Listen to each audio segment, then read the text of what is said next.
Hey YouTube! So I'm back and this is going to be my labor and delivery story. Um, so where do I begin? Um, I guess I will go to my due date was May 9th, which was Sunday, Mother's Day, and on Monday, May 10th, I had to go in for um, a non-stress test and an ultrasound to check the fluid around the baby. So I went to that, and then on Wednesday, I actually got a paper in the mail stating that I had to be in the hospital the next day at 6 o'clock in the morning for an induction. So I called my doctor, and I asked them why, and they said because the fluid around the baby, like my fluids were a little bit on the low side, and since I was already past my due date, that they would just go ahead and induce me. So I explained, I talked to my husband and I explained to him that when I got to the hospital in the morning, if I was still closed, because as of my last appointment, I had been closed still, that I was not going to go ahead with the induction, that I was going to tell them that I wanted to wait. And that was only because with Christian, I was induced with him and I was 0 centimeters when that started. And then um, I failed to progress, and that's what I ended up with a C-section. So I didn't want to go down that same road again. So we got to the hospital 6 o'clock in the morning on Thursday, May 13th, and I was checked in, and IVs were started, and my doctor came in and they checked me, and I was 3 centimeters, and I was really, really shocked because just the week before I was absolutely nothing, totally closed. My cervix was really high still, and so I was like, wow, all that walking, because I did a lot of walking, all that walking must have helped. So I was 3 centimeters, 50% of face, and I think I was at a -2 station at that point. So I decided that yes, I would go ahead with the induction. So around 8 in the morning, they started the Pitocin, and for the next few hours, I just felt mild contractions. Nothing serious.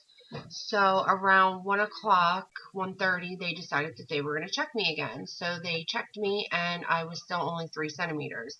And at that point, I started getting a little bit concerned that maybe I had made a mistake.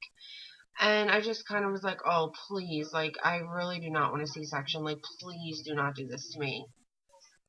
Um, so I decided, because I was like panicking a little bit at that point, and I was really, really tired because I had to get up at like 4 in the morning to get to the hospital by 6, that I wanted something to help me go to sleep so that maybe if I slept and relaxed a little bit, that maybe, something would happen.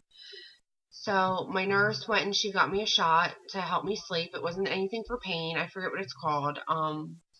It wasn't like Nubain or any of those things. It was just like a sleepy medicine. And that really helped me. I was like really out of it. And my nurse even said later on, she was like, you snore. So I must have been snoring. So anyway, I ended up sleeping until about 5 o'clock. And like around 5 o'clock, I started waking up to contractions that I had to breathe through. So I finally really, really woke up. Like I was like, okay, I'm really having to breathe through these now about 5:30.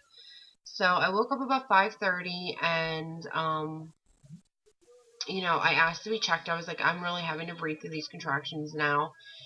And they came in and they checked me. My doctor checked me, and I was 4 to 5 centimeters, 100% of face, and a -1 station, and my bag of water was bulging.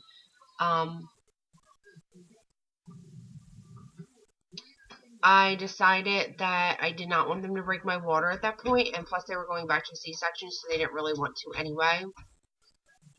So they were like, we're just going to leave them intact for right now. So they left, my doctor left, and my nurse, she said since the baby looked good on the monitor all day, that I could get out of bed if I wanted to. And so I decided, yes, that I did want to get out of bed. And she went and she got me a birthing ball, and she put that on the bed, and I was able to stand and use that. And my husband like rubbed my lower back, so I was getting a little bit of back labor. And I guess I would say around 6:15, like I did that for about 45 minutes, and around 6:15 I felt this pressure in my bottom, and then a popping sensation, and my water broke. So I let my nurse know. I was like, my water just broke. And so I went to the bathroom to kind of like clean up a little bit. And all of a sudden I start feeling like pressure. And at this point, I would say the pressure on a scale of 1 to 10 was probably about a 3. And I let her know, I am feeling pressure. So they wanted to check me again. And I was 6 centimeters, 6.5 centimeters. And I was kind of disappointed. I was like, I'm only 6.5 centimeters. And they're like, well, you just went from, 4 to 5 centimeters to 6.5 centimeters in, like 45 minutes. So they were asking me, like, do you want an epidural at this time? And I kind of looked at my husband and I was like, like, I don't know. Like, I kind of think that I might. And they're like, well, the anesthesiologist is in a C-section. Because the day that I was induced, they literally had scheduled C-sections, like, back to back to back. So, I was like, okay, well, I guess I'll just wait it out. And, I wasn't in too much pain at that point. Like I said, the pressure was only, like on a scale of 1 to 10 was only a 3, and the contractions, I was still able to breathe through them and hum through them, and I was still okay. So, I decided, okay, I'm going to wait this out. I'm actually going to stop and make a part 2 because I don't want to go over my time.